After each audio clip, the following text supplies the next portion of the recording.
People don't like real estate agents, right? Like, I'd say most people don't like them. We've got all these people moving from the cities into our town. I can probably be a millionaire in just a few days' time. I was very, tapped into that. I understood why that might be. So kind of in my first year, reaching out to everyone I know and, hopping on the phones for the first time. I still feel this a little bit sometimes. I'm afraid to log into Mojo and start dialing, right? There's this, level of anxiety where it's I'm bothering these people. I'm, just a nuisance. If I was able to get over that kind of lack of confidence when I knew that I should have it because of all these things that I've come from, close the transactions that I wanted to close in the last, year or so. I think I'm a lot harder on myself than maybe the outside world is looking at me. Here we go. On a roll, here we go, here we go. Welcome to another episode of the Think Pod. My name is Jared Dykes. Just wanted to let you guys know about an event that we are doing May 17th and May 18th here in Millersville, Maryland. If you cannot make it to Millersville, Maryland, we are doing this event virtually, and this virtual event and in person is called Quantum Leap, which is basically Gary Keller's autobiography of how he built a billion-dollar empire. And this class will be taught by none other than John Newman, the godfather of real estate. This is an event that you do not want to miss out on. Forget about listings for a second. Forget about buyers for a second or inbound leads. This is going to allow you to look within yourself, your business, and how you can get to the next level using the systems, tools, and models that Gary Keller has already laid out for the real estate industry. I can't wait to see you there. Welcome to the Think Pod, where thoughts have no limits. My name is Jared Dykes. Today with me, I have a very special guest, the Newman Group's very own Vince Principe. Vince, first question, how are you doing? I'm doing very well. How You're about doing yourself? Well? I'm doing well, too. Awesome. Be doing a lot better if you pulled that mic a little bit closer to your face. You're right. I don't want to spit into it, but Nah, you can do that. yeah, that's Just- okay. Just everybody else uses it. I'll clean it up after. How was this weekend? It was good, man. I'm still feeling it a little bit. I ran 50? It was 31.6 miles through the woods. And where was that? This was in Southern Virginia. I actually did this race. Southern Virginia? Yeah. So it was practically Roanoke. I don't even know where that is. It's 4 hours from here. Oh, wow. Mhm. Past Richmond? Yes. I think it's west of Richmond. So, okay. but pretty, I think on the same parallel tangent. What were you doing? What was the race? You were just running around the woods, or was it No, an actual so- organized event? Yeah, it was organized. It was actually 100K. So a majority of the people were doing 63 miles. And it was an out and back course. I chose the 50K because I'm not ready for 63 miles. So yeah, I've been training for it for, I haven't ran one in a year, so essentially a year to do it again. But it was ultimately a stepping stone for another one I'm doing in July, which will be out in Colorado, and it's all at altitude. So this was just going to be kind of, building strength so I can get up to that. Because this was right under 5 hours on my feet, whereas the one in July, just with the elevation change, it's 9,000 feet of gain and descent. So it's going to be a lot of hiking. So that'll be I don't know. I haven't really determined what that would look like if it went well, but it would probably be somewhere I don't know, closer to 6 hours. So Yeah. maybe even over. Vince, why does this, what's up with May 3rd? May 3rd. That was the day that I walked into this office. Well, not the day I walked into this office, but the day I started. So I think I got my license a week or two after that. But I had already started onboarding May 3rd. It was literally, I did this race a year ago. And it was, the week after that. Wow. And remind the audience, what did you do before real estate? Oh. Before real estate, I was a cook for about 4 years.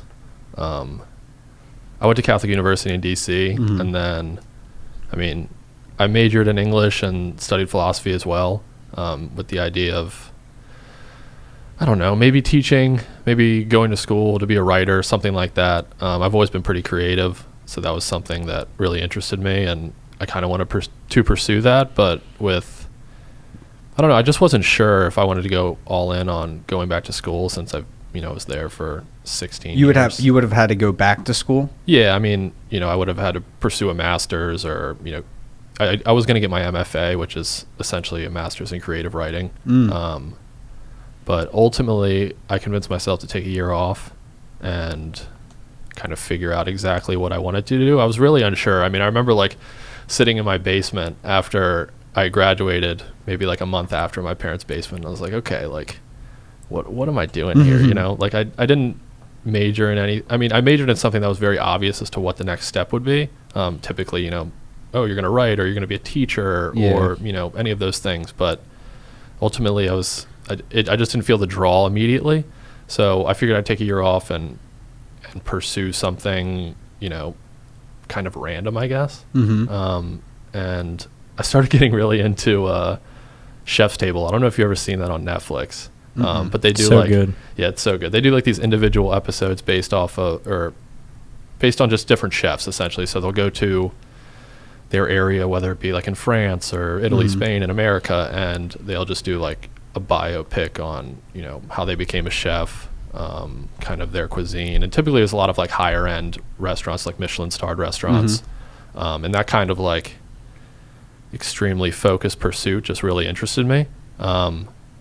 And my girlfriend, I mean my fiance now, like girlfriend back then, she was very into the cooking as well. And, we would go out to eat all the time. That was kind of how we, began our relationship, was like through food in a way.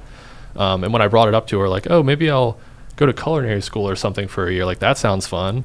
And she's like, yeah, like, why don't you pursue that? Like that could be, interesting at the very least. And so I reached out to a guy that I didn't know that went to my high school.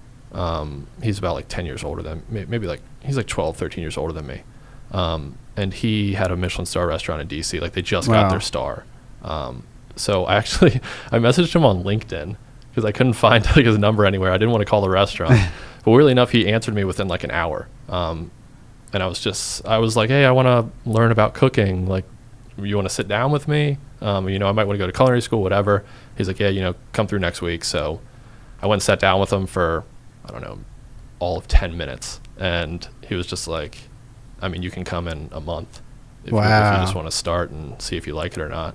And that got me really pumped up. I mean, I didn't even ask about how much he was going to pay me. Like, I was like, sure, like, let's do it. And then, I mean, one thing led to another. I was there for almost 2 years. Really the first 9 months were just getting my ass kicked. Because all these other guys, I mean, it was, all early 20-somethings, because that's just kind of what the industry is in general, or usually kids out of college, or kids that went to culinary school. In my case, the whole line was kids that went to culinary school. So, I got shit on for about a year and then kind of figured it out. And, I guess the goal was, I want to have my own restaurant one day, or, have a 2-3 Michelin star restaurant, because that's kind of the goal. I mean, in that realm, 3 stars is the goal. And usually that means, it means a whole bunch of different things. It gets really complicated. How tough is it to get a star? It's very tough. They don't just give it to everybody. Typically, you kind of have to aim in a certain direction. Usually they focus on tasting menu restaurants, more expensive restaurants. And all the stars mean is like one is it's just an exceptional food in its class. So like that's very broad. There's like ramen places in New York that have a star.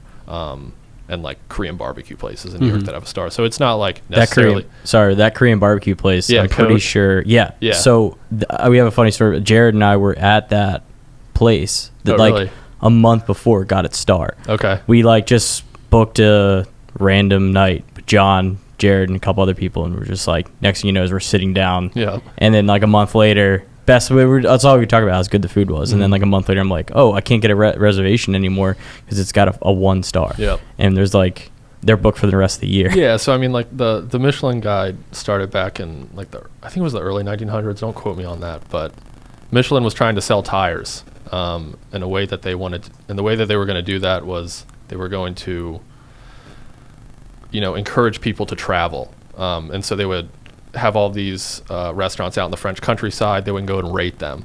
1 star being, again, like, Michelin Michelin star is from the tire company. It's from the tire company. So, and not everywhere in the world, has them. I mean, they just opened it up to, all of the West Coast not too long ago. Wow. It's kind of going out into Virginia a little bit now with Little Washington has 3 stars. But essentially they were trying to sell tires. So, if you got 3 stars, it means worth an exceptional journey. Wow. Meaning you could travel, it's worth traveling across the world for. Wow. So, I started in a 1-star restaurant again, did that for 2 years, and then kind of wanted to see what that next step would be. I actually, after only working at Masseria for about 9 months, I saw a post from this one chef that I, really got into when I first started. His name was Christopher Costow, and he has this 3-star restaurant out in Napa Valley that's since burnt down over COVID. Oh. Yeah, during the wildfires, and they were hiring, and I was like, hell, I might as well go try it out. In Napa? See if I can get a 3-star job, first year in. I showed up and I just got ripped. Really? It was horrible. Looking back on it now, I could certainly hang, but at the time, it was not fun. That's exciting. Yeah. So once I got back from that, I was really juiced up. Really wanted to see, how I could be that good to get a job like that. Uh-huh. So I ended up working all the stations at Masseria, and then applied for a job at Pineapple and Pearls, which was a 2-star restaurant, only 15 minutes away from Masseria. Ended up getting that and was there for about 2 years until COVID happened. Everything went to shit when COVID happened? More or less. with those high-end restaurants, yeah, basically? Pineapple and Pearls still isn't open. Oh, wow. They open, I think, at the end of this month, maybe. But yeah, they've been closed for all that time. Really just because they were leveraging their other businesses. They're a smaller food group, so. That's so interesting. When you say you went out to Napa Valley and got your stuff kicked in, what did that teach you, or how did that fire you up? I don't understand that. Was it just because you saw where you were at and where you could be, or? Yeah, definitely. And I don't know, I've always been drawn to that kind of, I don't know a better word for it, but like a boys club kind of mentality, where not frat life, nothing like that, but where everyone's kind of pushing themselves towards a common goal. And I got a lot of that from that experience where, they were kind of all, if someone was struggling, they'd let them know about it, but at the same time, to pick them up and keep going.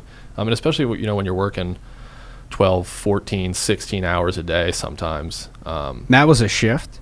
Yeah, at that restaurant, I think it was, usually they'd show up around 10 a.m., 10, 11 a.m., and then, you'd work till close, so midnight. Wow. And that was 5 days a week.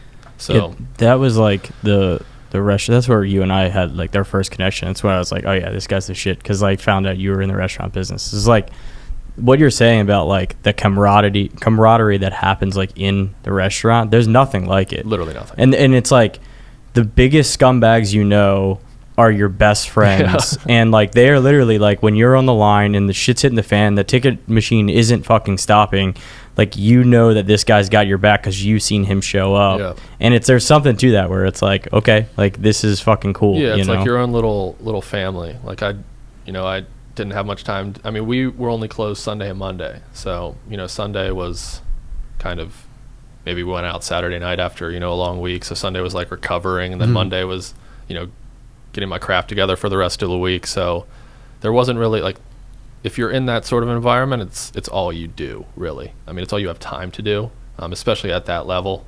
Again, when you're working 65 plus hours a week. That was, and I was always really drawn to that, a pursuit where you kind of just throw your whole self at it and kind of see what happens. And I think after that first year of cooking, I saw how good I got in a short amount of time, that it gave me I've never been an extremely confident person, but it gave me a lot of confidence. So I just kind of wanted to keep seeing where that would take me. Is that because of the time that you allocated to the craft, would you say, and just the hustle of bustle of? A little bit of both. I think going to college and having a liberal arts kind of background as well opened my mind up to things in a different way. I think I was looking at food, or maybe the way that I approached it, in a different way. And also coming from team sports and stuff like that, and knowing what it means to train for something or to prepare for something.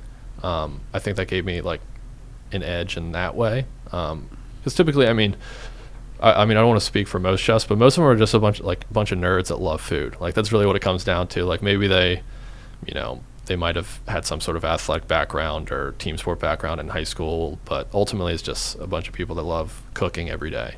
So I think that since I was so competitive and kind of had more of a broad outlook on, I guess, the industry as a whole, maybe just because I'm coming from like the outside going in at first. I don't know. I just feel like it gave me a little bit of an edge. And once I started gaining momentum, I felt like I had to kind of see where it was going to go. Do you feel like not going to culinary school, like? Oh no, it doesn't matter. It doesn't matter. No, I mean, I'd say it's one of those things, kind of like you get a degree in order to get the job. So, in theory, in some of these high-end kitchens, like unless you have years of experience, you need that degree to get in and do the grunt work for a while until they kind of move you up. But again, I was lucky from just knowing a guy who, went to my high school, happened to have this amazing restaurant, and he took a shot on me. And I didn't let him down at the end, but that's funny. Did you burn out? Did I burn out?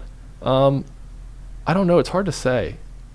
I don't think I did. Because once, kind of when, I remember like the last service at PMP when we started hearing about COVID, like, oh, things are going to shut down. Like, I was all in. I wasn't even thinking about the possibility of this ending. It was really just all the sights were on, okay, how can I continue to move up and put mine in a position to have, my own restaurant one day that's at this level.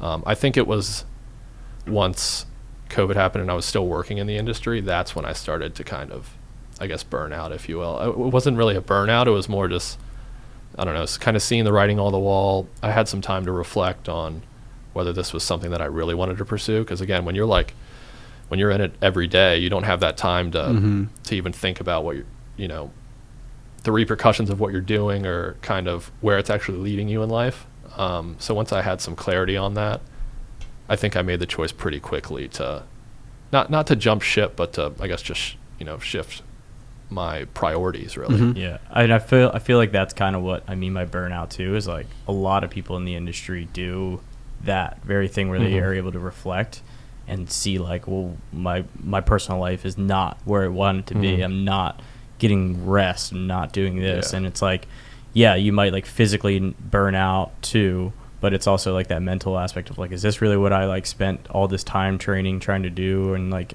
people get to that point. It's such a common thing in that industry specifically. And I think, money had a lot to do with it as well.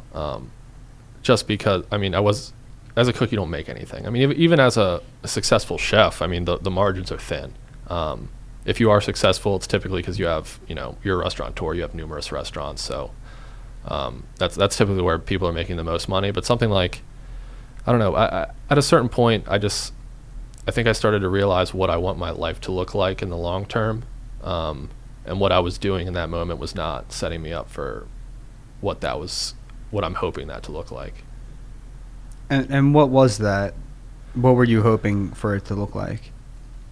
I was hoping, I don't know, it's like you see so many other chefs out there who like they have their kids, they have a nice house, like they have all this money, but you don't really pay attention to what it took for them to get to that point. And I knew exactly what it was going to take to get to that point. I just didn't see like the net gain at the end of the day. Especially, having a long-term girlfriend, wanting to settle down, have kids, all those things, like I wouldn't have been able to do that. Or if I did, it would have been at the expense of her. Exactly. And I think if there's a point in my life where restaurants can come back into it, I'm sure I'll take the opportunity, depending on what that looks like. Because I still love cooking and eating and all these things that I used to do. I just, I think I just had like a come to Jesus meeting with myself, and it didn't end up being worth the squeeze. What made you get into the next steps after that? What happened after that? So I had the thought of getting into real estate near the end of like once COVID happened, and I was still, they were giving us essentially like odd jobs to do where we could like still collect unemployment and still work. So I was actually making almost twice as much as I did by not actually working full time. So I kind of saw like, I was making, 50 grand a year. Now it looks like I'm making 70, even though it's just like, a lot of it's like unemployment and stuff like that. So I kind of had that time to pursue what I was going to do, like leading up to it. Like I knew how I was going to be able to exit in a way that, I had some time to figure it out. But ultimately, I mean, my family has a small home building operation that is like, it's a small business, and they do a couple dozen units a year, and my dad always told me how much he hates real estate agents and working with them. He's like, I need either a lawyer or a real estate agent. My fiance's a lawyer, so he had that, so I decided to be a real estate agent. And so I kind of just started working with him and my sister, and studied for my test along the way. And kind of as I was leading up to my test, I started reaching out to different people that I knew that were in the industry. I mean, I have a few uncles that are aunts and uncles that are in the industry, in different states. I mean, one's in D.C. I have one down in Mississippi.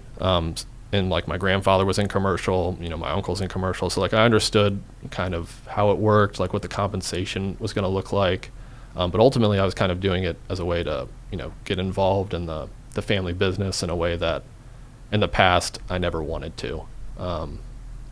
But I guess like in terms of planning, there wasn't really much of a plan, to be honest. It was kind of just flying by the seat of my pants, really. Yeah. And how did you get in connection with the Newman Group? Again, this will go back. All my connections are from high school, weirdly enough. So a past member, Andrew Nugent, I reached out to him because, I saw him on social media. He was doing pretty well, a couple years older than me. So I gave him a call, and he's like, I got a guy for you. To be honest, I didn't interview anywhere else. I got on a phone call with Newman. He was like, hey, come sit down for an hour. We ended up speaking for like, I think 3 hours or something in a room. And this was kind of before, I did that like personality test. So, within the first like 10 minutes, I knew we were kind of like clicking on the same level. Then after that first meeting, I was like, okay, if I'm going to start in this, I knew who it's going to be with. And that was pretty much it. He took a chance on me, so I'm pumped about that. How does it feel now, looking back a year later, succeeding where 90% of, and you might look at it where it's like, hey, I didn't succeed for shit. Naturally, I think that's just like your mentality. But 90% of people in this industry, they don't make a dime after their first year, and you made a couple dimes, if I'm not mistaken. So how does it feel being a year into it, as you are right now?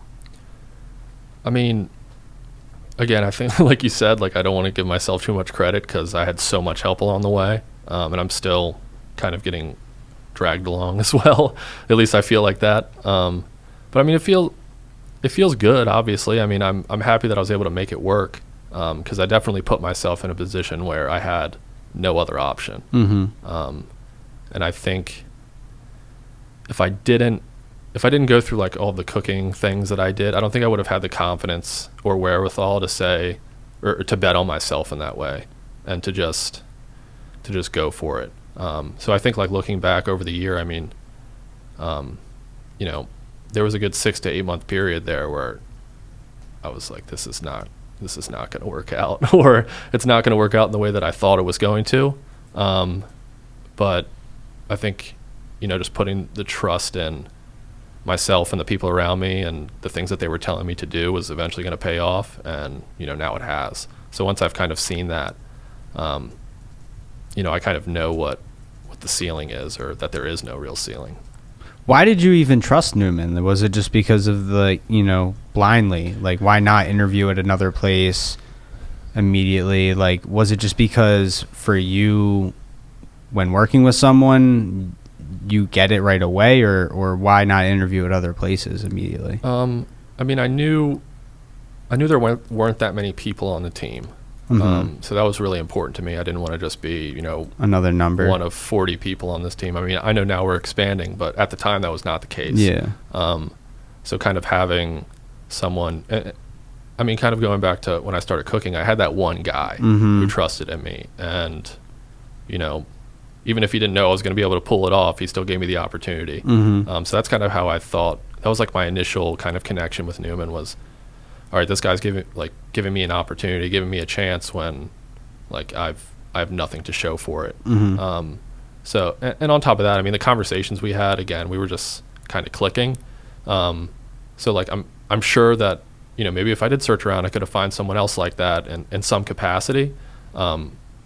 But I just didn't see, like, it just felt right, I think, ultimately.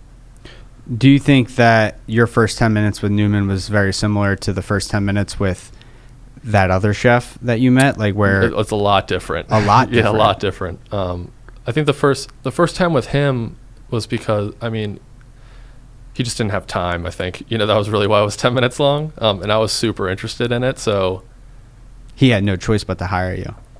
I mean, I don't know if it was that, but I had no choice but to go for it because it was the only opportunity I had. With Newman, I mean, again, I think I probably could, maybe I could have looked somewhere else. But I mean, we've kind of talked about this over the last year, like internally. But you know, when Newman always says, you know, we're not supposed to be here right now. You know, I'm not supposed to be talking to you on this podcast right now. You know, like, but these things work out for a reason. For him, it's God. For me, I think it is as well. But, you know, I think it's also, yeah, I mean, again, I think just those conversations, I mean, we spoke for like 6 hours and I didn't even get, like, it wasn't even, the job wasn't guaranteed, right? Yeah. So like we spoke for 6 hours and I'm like, okay, like, I hope this guy likes me. Yeah. Because, you know, I liked him a lot and, you know, I thought just kind of the things that we were bouncing off each other, it just felt right. And I think I have a really strong intuition. So, you know, I just followed that. What was the most immediate skill that you saw that was transferable from the food industry over to real estate? That's a good question. I think, well, I mean, there's a hospitality element to it, right? Like, you know, where you're kind of taking care of other people, especially in like in a food related activity. I mean, it's a very basic, like, animalistic need. You're taking care of someone's you know, nutrition, as well as, you know, when you're in that Michelin star realm, you're taking care of everything. You know, no details go overlooked. And I think that's an aspect of real estate that's very important. You know, caring for others, checking off all the boxes, whatever that means in any given situation. But I think the biggest skill is just, it's a grind.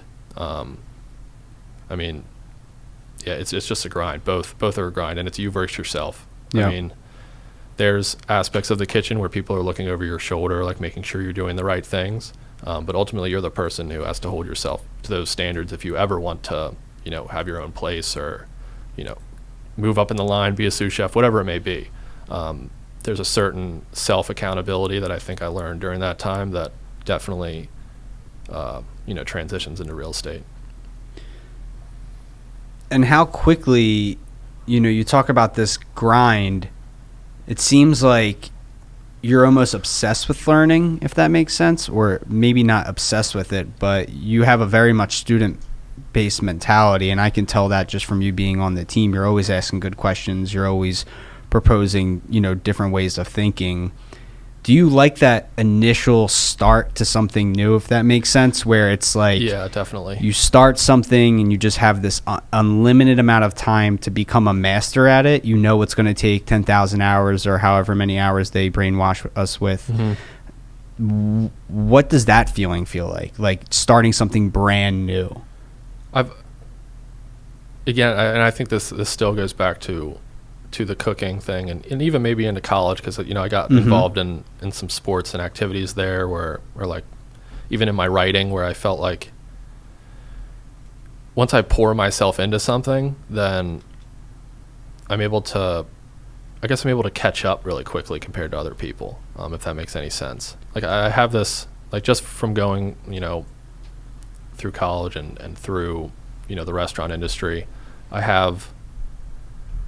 think I just had like a lot of faith in myself just through those situations, knowing that, you know, no matter how hard it was going to get, you know, I was going to be able to to push through. And is that only because of other prior not conversations, but prior experiences that you've had, or that's something inside of you that has always been there, that confidence? I think, I mean, it's definitely been inside of me. I don't think it's coming from nowhere. But I mean, especially in high school, like I had zero confidence in myself or my ability. And I think that hindered me a lot. So I think kind of throwing myself into the fire when it came to like the cooking and stuff like that, and even the running, just kind of throwing myself into it and seeing what happens, and seeing that 99.9% of the time I was able to at least take a step in the right direction every day. That just gave me a lot of confidence coming into the real estate industry, knowing that, you know, the matriculation was like so high, like people were just getting out. Especially, you know, if you're speaking over 4 years, you know, again, most of the people drop out of the industry. And I think the same goes with restaurants. I think the statistics are pretty similar as well. Maybe not as high, but if you're looking at a restaurant over the course of like 5 years, you know, more than half of them go out of business. So I think there was that kind of, I understood what that meant. You know, I knew that I was going to have to work harder than a good 90% of the people out there, at least to make, you know, even just to make ends meet my first year. And I think that principle of 90% of businesses are going to fail and the other 10% will succeed is just so true amongst not only real estate, not only cooking, not only probably people who start running and enter their first marathon. Maybe 90% or a large majority of the people that enter their first race don't make it to a second one. The NFT industry, obviously, like as we hear Gary Vee talk about, all those 99% of projects or whatever are going to zero. Everything else is going to continue to rise. Yeah, think about how many ideas you probably have that like end up just failing. Yeah. You know what I mean? Like anything. It's just a numbers game of like what's going to fail and what's going to work. But I think like it speaks to the ones that do succeed. There is a method to their madness, if that makes sense. And I think the way that you put it was just being inside of the fire or putting yourself inside of the fire. So I do want to walk you through some scenarios. If you were to restart your very first year inside of real estate, what's the first thing you would tell yourself to do or not to do?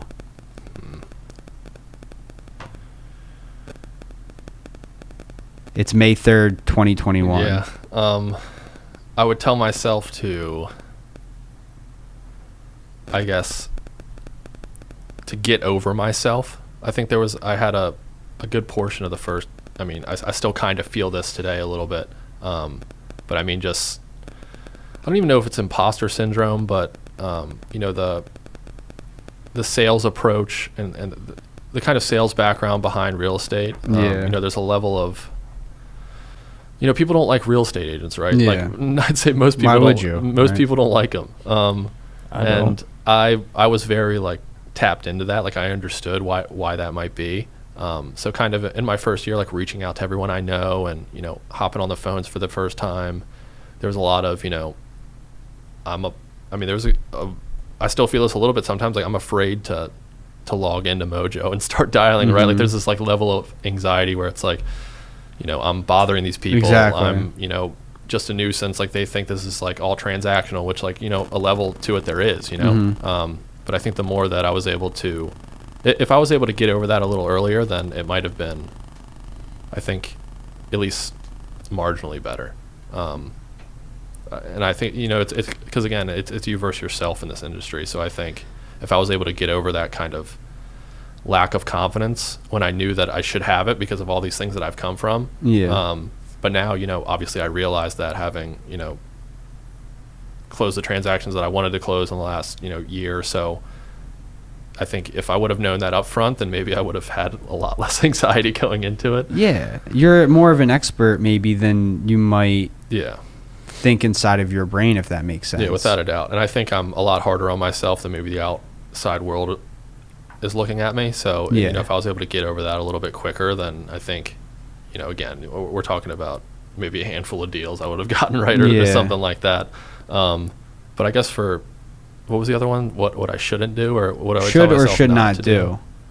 So it's not two questions, just Okay. one, but you answered it. Yeah, I mean that's a great response. And I think, even to relate back to when I was doing door to door, there was times where I would knock and I would like hope that they wouldn't even answer. Same thing with Mojo sometimes. That first, you log in to press and you hit it. And then you're just sitting there and you're like, oh, I don't want Stanley Steamer to pick up because I know he's going to rip me a new one. It's funny, but it's also sad, right? That we think sometimes that we're bothering people when really all we're doing is at most offering a free valuation. Yeah. Like, we're not talking about selling your house today, sir. All we're talking about is a free valuation. And I Is this think script practice? I think just changing the perspective, like you said, of where like you are an expert and you do have something to provide, because the average consumer is not studying the market nearly as much as you are. Yeah. And that's kind of the mentality about it. So getting out of your own way and just believing in yourself more is a great response to it. I'm curious though, now being here for an entire year, is there one thing in particular that you would have not done or haven't done differently, but is there one thing that, like, one angle of business that you wish you would have took, or like an actual tactic that you would have applied to your real estate business 1 year? Like, do you think you should have went harder with your sphere of influence? Do you think maybe you could have went harder on a lead gen side or personal branding, or do you think it just led you up to this point? What are your thoughts? I definitely still think that I should be more active on all social media platforms. I don't like posting. And Why not? I don't know.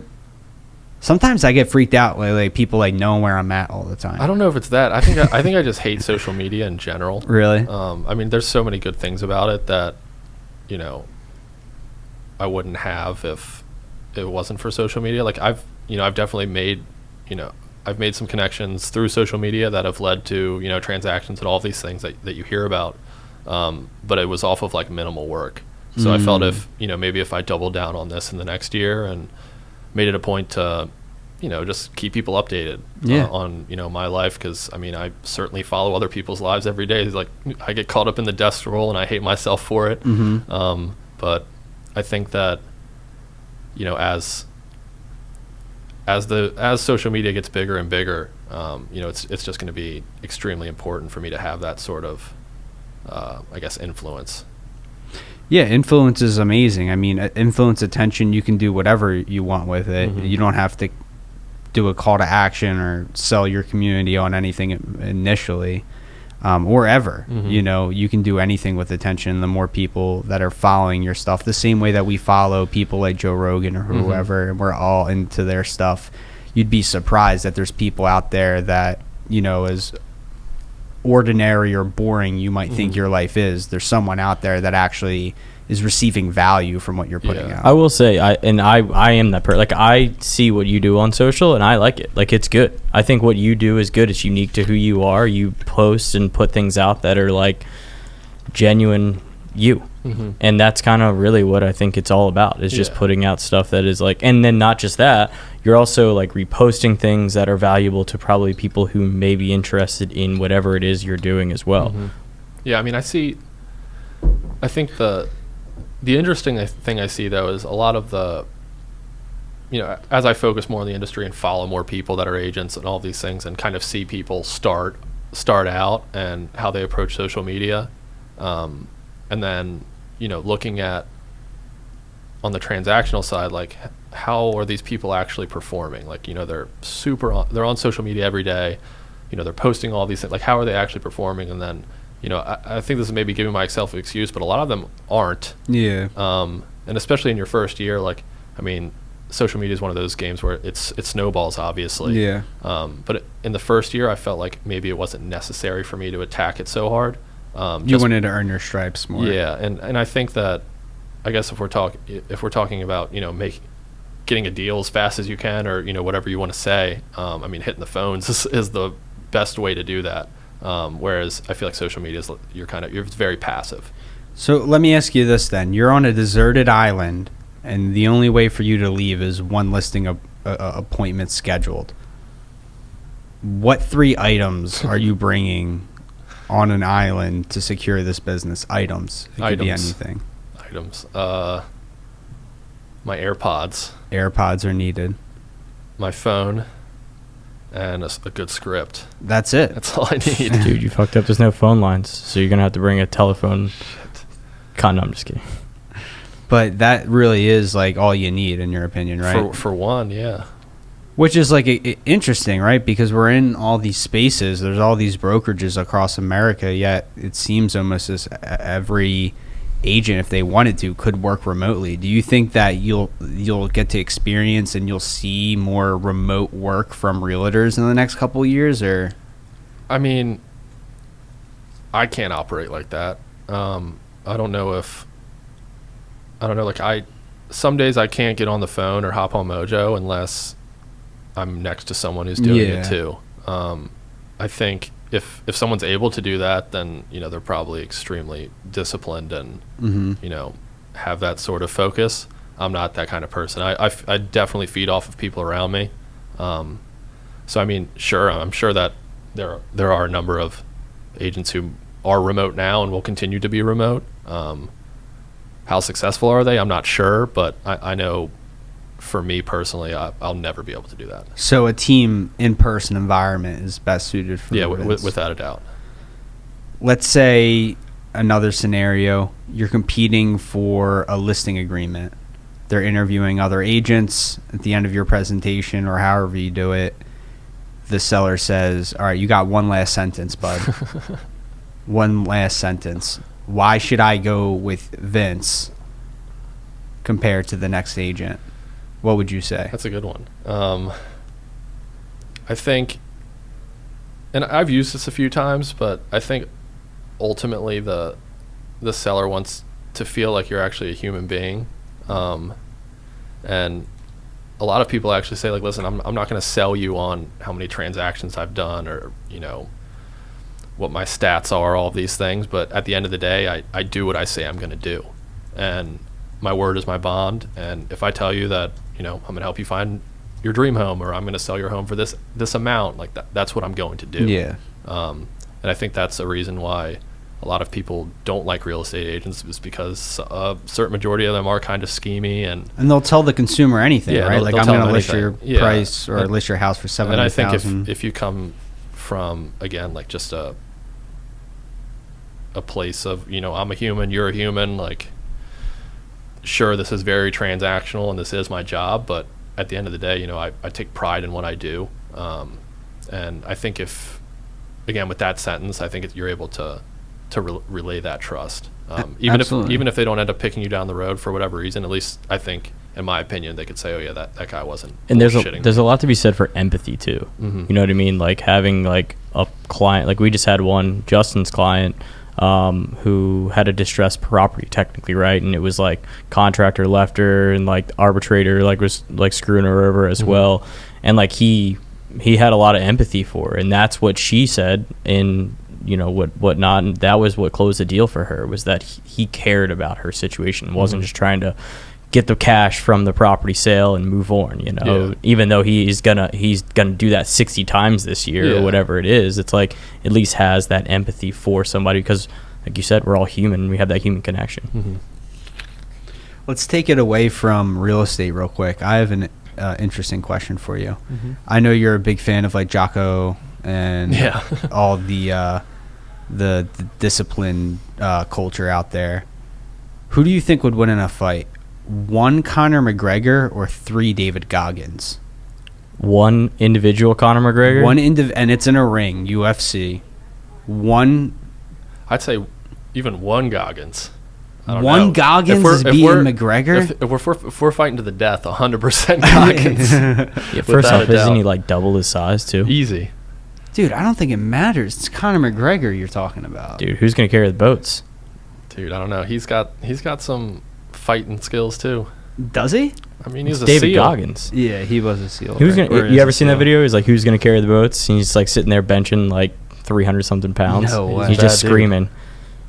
I mean, dude, one of him is like. Yeah, like I'd be scared. He's a robot. I don't know. I mean, obviously, I wouldn't I would love to see I would not love to see 3 David Goggins fighting me, but I would love to see 3 David Goggins like taking on a beast. That's why I just thought of Conor McGregor. Is like, I don't know if he's the best. Maybe Mike Tyson. All right. That might be a little bit more evenly matched. Yeah, true that. Logan Paul. Wait, I have a question. Restaurants. DC, Maryland, who has the best? Out of DC and Maryland? DC and Maryland. Who's better? Who's top? Who's the king? All of Maryland Yeah. and then just DC? Yeah, DC, Washington D.C. versus Maryland. Who's winning that fight? I mean, just like broadly speaking. Broadly speaking, I mean, restaurants. it's got to be DC. DC? Yeah, 100%. 100%. You want to back that up? I mean, I think if we're talking about, I mean, just the amount of unbelievable restaurants in DC. I mean, there's great restaurants in Maryland. Don't get me wrong. Bring that mic Um, closer. But I think DC wins by a landslide, 100%. I mean, just look at. I mean, how many Michelin stars does I mean, not that we're gonna, grade everything on that, because of course I've been to, great bar and grills in Maryland and seafood joints and stuff like that. But if we're talking about, I guess higher end, 100% DC. Yeah. Does Maryland have any Michelin stars? Restaurants?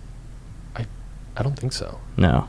I'm tired of talking about these Michelin stars don't from think this so. rubber company. Like this, I would have loved to have been in that board meeting where the guy comes in. He's like, "All right, guys, I figured I've been up all night. I know how we're gonna sell more tires."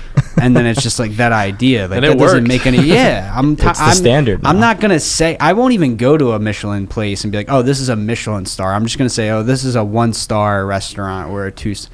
I'm not gonna give them that free advertising. It is confusing when it's like now we're talking about 1, 2, and 3 stars when it's like the standard's 5 stars. So you're like, oh, well, this place is a 1 star. Yeah, I'm not like eating Yelp. there, Yeah.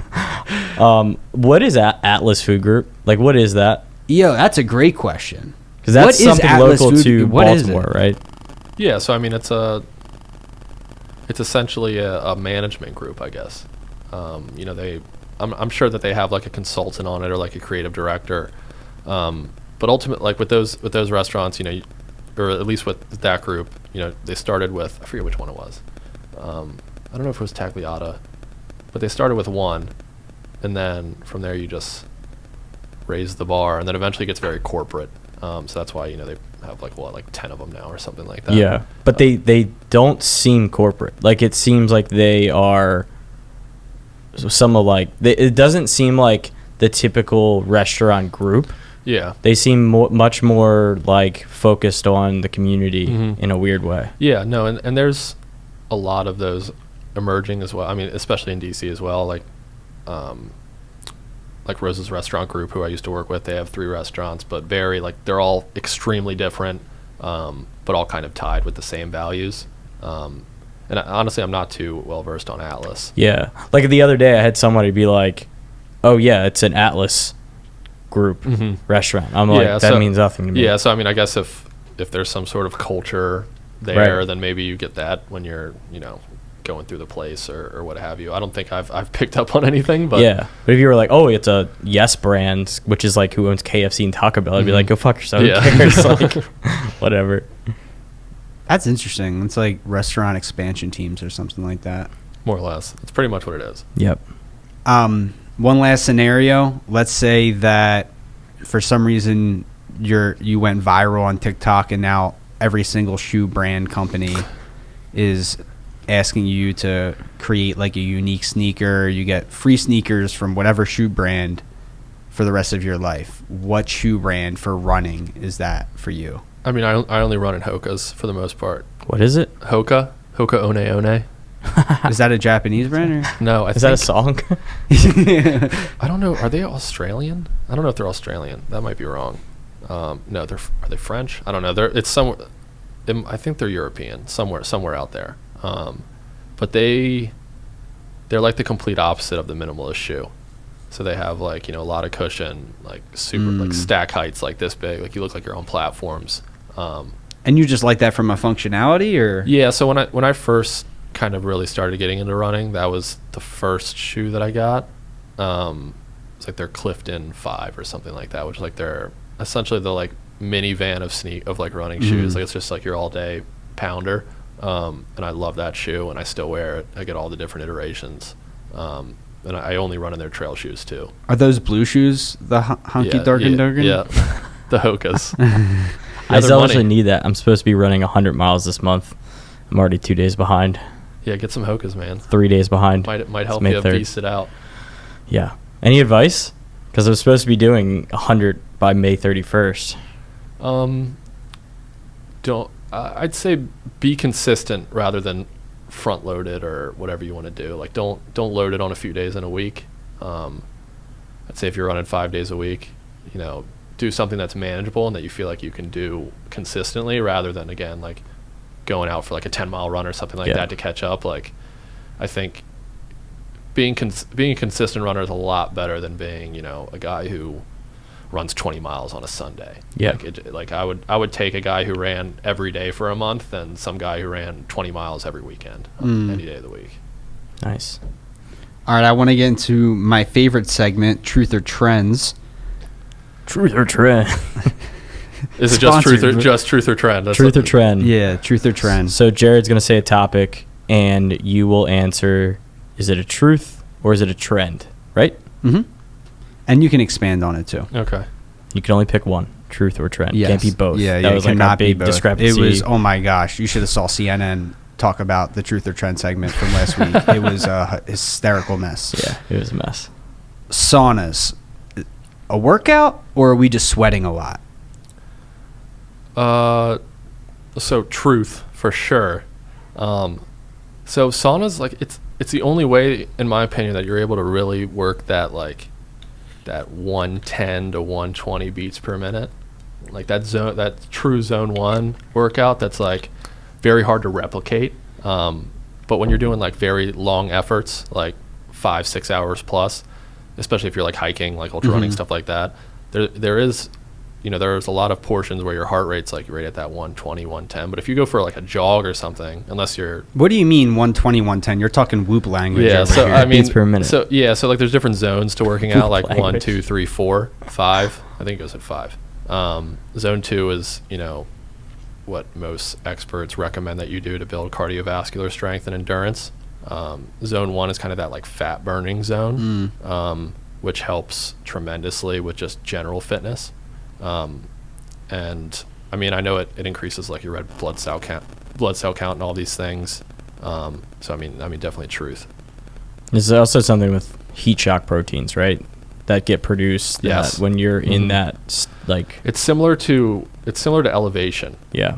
So they say, if you spend 30 minutes in a sauna daily, it's not exactly equivalent to spending time at like 8,000 feet. But there are a lot of like connections there. And I'm joining Grind just so I can use their sauna. No way, you are? Yeah, because I have that ultra cone up at the end of July, and it's all at altitude. Wow. And so I'm just gonna sit in the sauna like 5 days a week. I love the sauna there. It's sick. We'll have to link up sauna talks. 100%. Nike running brand, like their whole Nike running brand. Truth. Truth. Yeah. Even after you said about the other brand. Yeah, I mean, What did you say? they're not for me personally. Oh. Well, I mean, like they're daily trainers and stuff like that. They aren't for me. They aren't like chunky enough. Like I really like the chunky ones. But I mean, they completely changed the running shoe game forever with their super shoe. What are you talking about, the super shoe? Have you seen? I mean, do you know who like Eloise Kipchoge is? The guy who broke 2 hours in the marathon. He doesn't. He definitely doesn't. So there's this Kenyan who broke 2 hours in the marathon. Wow. Which is ridiculous. It's like 4:30 mile pace, something like that. Is that the fastest? Yeah. And they developed this shoe that now a lot of marathoners wear, and it essentially gives you like at least a 2% increase in output. There's like carbon plates and like different foam and all this crap. How many in it. years ago was this? When he broke 2 hours? Yeah. A few, And like the few shoe. years ago. This Okay. is all happened. So like now Adidas has a bunch of them. Okay. I think the top 3 women at Boston who just won, they all had like the Adidas like Adios Pro. So like it's like their version of the super shoe. But yeah, I mean, I think Nike spearheaded that, and they're making unbelievable amount of money off of that. Like every true marathoner has the alpha flies, 100%. That's cool. I'm gonna transition into the same thing. Allbirds, truth or trend? Trend. Really? Yeah. I mean, I've never worn them, so they can't be the truth. I have a pair of Allbirds. They fucking roll. Yeah. I know that they made a running shoe, but Not the biggest fan of the running shoes. they made a trail shoe too, which I think is interesting. Yeah, I haven't choose that, but for a daily, like just walking around or like standing for a long Yeah. period of time, they rule. Fair enough. What's Allbirds? Is that for people who like wear underwear and stuff? Yeah. Yeah, yep. For And sure. it was actually a pretty successful crowdfunded shoe, I Yeah. believe. Like it was like a Kickstarter, and Remember that? they grew. It's for guys who don't wear Capital. socks. Guys who don't wear socks. The wool runners is what they were. Yeah. Everyone was doing Kickstarter. Mhm. Now they just drop NFT projects. Yeah. It's called a roadmap. Yep. Leadership books. Books on leadership. Can you really become a leader through words that you're interpreting through your eyes? I don't know. I think that's a little bit of both. It depends on. You I remember know, the I one know, rule. I can't. The only rule, dude. leadership books. I mean, so many people find a lot of value off of them. Mm-hmm.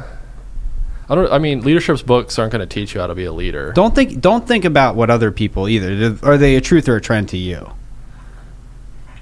I think they're trendy to me, for sure. Okay. I'd say 99% of them. I think I get more like leadership From like, I don't know, maybe like books with like a lot of, I don't know. I just don't like the self-help book kind of approach, which a lot of like leadership books are. Mhm. I wouldn't say all of them are, but I'd say the vast majority of them probably are. no, I definitely see that. Yeah. How come? How come you don't like those?